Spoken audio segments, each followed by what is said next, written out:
Hello everyone, in this video I will show you how to remove backgrounds in Canva in 1 minute. Click on Create a Design, select Custom Size.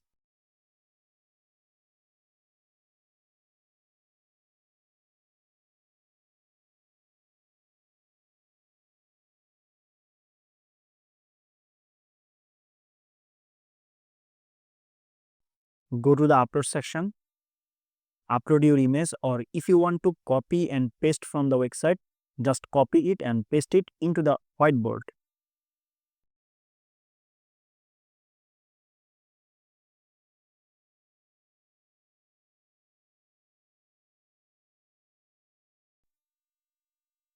Click on the image and click on Edit. Click on BG Remover.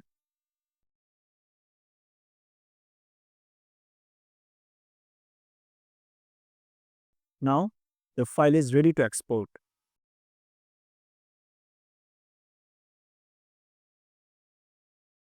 Click on Share, then Download.